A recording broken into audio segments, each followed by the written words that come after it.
Big voices की बारी और उस कड़ी में एवेंडस कैपिटल के को सीईओ वैभव संघवी साहब आपको आपकी स्क्रीन पर नजर आएंगे। वैभव सर हाय, गुड मॉर्निंग। वैभव सर बढ़िया। हम लोग आज सुबह से कई दिन से चर्चा कर रहे हैं वो India out performance D coupled. अब कई लोग कह रहे हैं भाई हम वो जो टीना फैक्टर है उसका फायदा मिल रहा है, देयर इज नो ऑल्टरनेटिव, चाहे वो ईएम्स हो चाहे ब्रिक्स हो। तो ये आउट परफॉर्मेंस तो बढ़िया था, पर कभी ना कभी तो हम ये ग्लोबल क्यूज के साथ अलाइन होते हुए नजर आएंगे। आप लोग क्या व्यू रख रहे हो मार्केट्स को लेकर अब इस समय इस आउट परफॉर्मेंस के बीच में? इस आउट परफॉर्मेंस ये क्या लाइकली है कंटिन्यू होता हुआ नजर आएगा? हमारे फंडामेंटल्स इंटैक्ट हैं इसीलिए हम आउट परफॉर्म करेंगे, ऐसा होता रहेगा क्या? जी, आउट परफॉर्मेंस एक बात है और दूसरी बात है एब्सोल्यूट परफॉर्मेंस, राइट? जब हम आउट परफॉर्मेंस कहते हैं तब हमें ये भी ध्यान में रखना चाहिए कि अगर समझो ग्लोबल मार्केट बहुत जोर से क्रैश होते हैं तो आउट परफॉर्मेंस का ये मतलब होगा कि हम कम क्रैश होंगे या कम नीचे जाएंगे। बट ऐसा अनुमान लगाना मुश्किल रहेगा कि हम नीचे ही नहीं जाएंगे। सो हमें ध्यान में ये रखना है कि जब ग्लोबल बैंक्स या सेंट्रल बैंक्स आज इन्फ्लेशन कंट्रोल एक सोल फोकस करके अपनी पॉलिसी चला रहे हैं, तब और इन एनवायरनमेंट के उनको चाहिए कि डिमांड ग्लोबली जो है वो थोड़ी डिक्रीज हो, क्योंकि सप्लाई प्रेशर्स तो ईज नहीं हो रहे हैं। इन दैट वे कि जब इकोनॉमिक ग्रोथ डिक्रीज होना है in the coming probably few quarters, तो हम डिफाइंस कर सकते हैं at least for a shorter period of time. हमारा मोमेंटम अच्छा है मार्केट का, तो प्रोबेबली मोमेंटम रह सकता है थोड़े टाइम के लिए।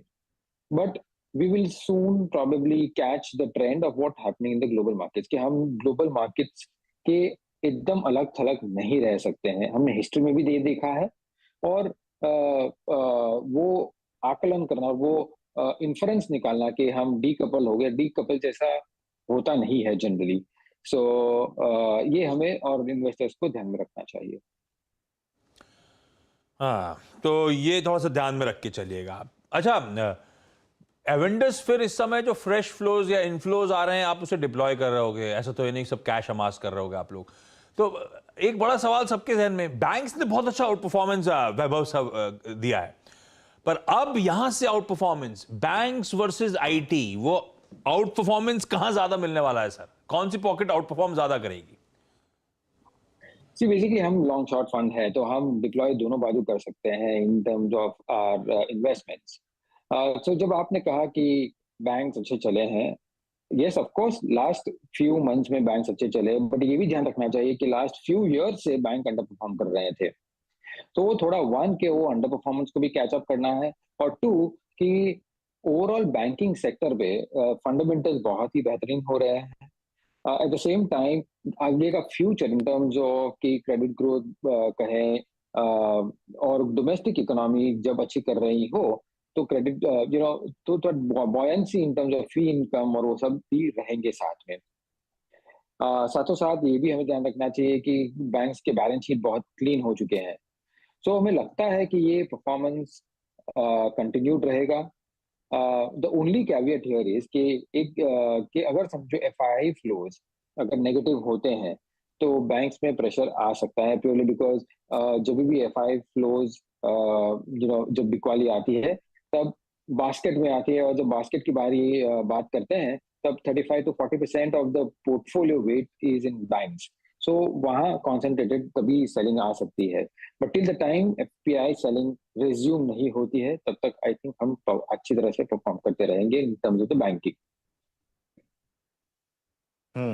अच्छा वैभव जी, आई मीन आज जब हम बाजार को देख रहे हैं और इस वक्त ये जो रिकवरी है और जिस डाइवर्जेंस की हम बात कर रहे हैं यूएस मार्केट और इंडियन मार्केट्स के प्राइस बिहेवियर में, अभी हम देख रहे हैं दो तीन चीज़ें बाजार में काफ़ी अच्छे कैसे तरीके से चल रही हैं। कैपिटल गुड्स को देखिए, strong move, all time high, defence all time high, energy space में आप देखें, कोल को देखिए, आप एनटीपीसी को देखिए, टाटा पावर को देखिए, स्ट्रॉन्ग मूव है।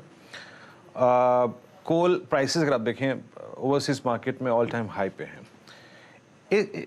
इस स्पेस में से आपको सबसे ज़्यादा कन्विक्शन के साथ अगले 6 महीने के लिए चेज करने के लिए क्या अच्छा लग रहा है?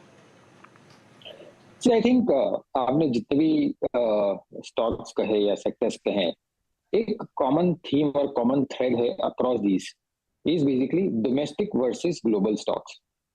जो भी स्टॉक्स सेक्टर डोमेस्टिक इकोनॉमी के संदर्भ में या जिनकी अर्निंग्स मोमेंटम डोमेस्टिक स्पेंडिंग के ऊपर निर्भर है, वो हमें लगता है कि बेहतर रहेंगे as compare to the offshore sectors and stocks. So IT जो है, मेटल एंड माइनिंग है, वो हम अवॉइड करेंगे at this point in time, purely because जब ग्लोबल इकोनॉमी जब प्रेशर में है तो ये सेक्टर्स जनरली हम देखते हैं आ रहे हैं कि जनरली अंडर परफॉर्म करेंगे।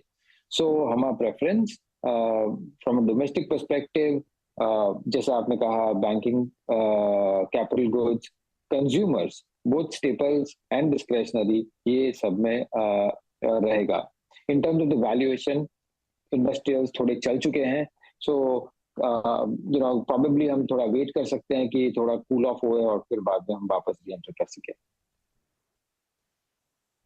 वैभव जी, आपके इस मंच को ज्वाइन करने से पहले एक खबर आई कि सीमेंट प्राइसेस में थोड़ा सा इजाफा किया है कुछ कंपनियों ने, 15 से 20 रुपए तक का, 10 से 15 रुपए तक का। और पिछले 6 महीने में कॉस्ट प्रेशर इन कंपनियों के काफ़ी कम हुए हैं, specially in last 3 months.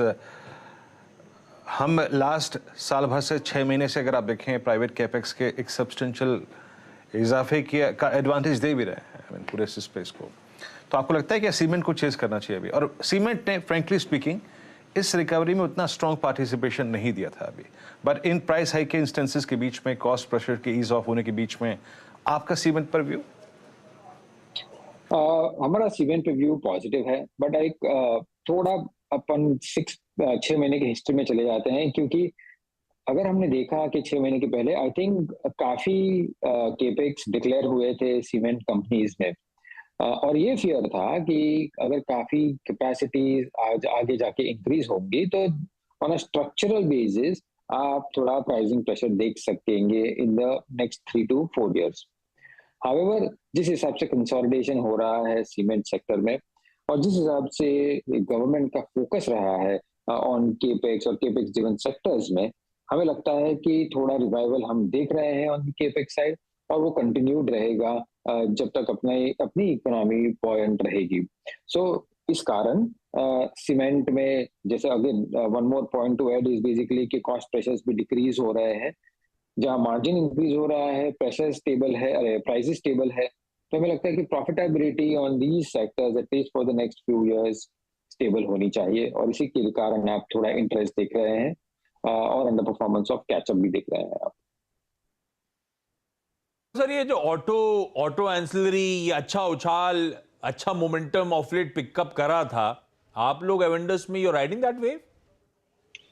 No, I think हम फिलहाल ऑटोज पे कॉन्सेंट्रेटेड है, और खास करके ऑटोज में भी पैसेंजर व्हीकल्स पकड़े वो और सीवीज पकड़े, तो वो सेगमेंट पे हमारा फोकस रहेगा। At this point in time हम 2 व्हीलर्स में न्यूट्रल है और प्रोबेबली ट्रैक्टर्स में थोड़े अंडरवेट है। सो व्यू ये है कि जैसे कमोडिटी प्राइसेस नीचे आ रहे हैं तो मार्जिन इंप्रूव होनी चाहिए, और पेंट अप डिमांड है in terms of the consumers as well.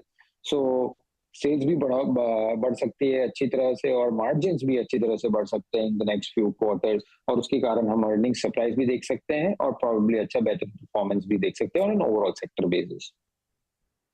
Vaibhav sir, thank you so much जुड़ने के लिए। इतने मार्केट बिग वॉइसेस में आज एवेंडर्स कैपिटल के वैभव सांघवी साहब, और अब कॉर्पोरेट स्कैन की तरफ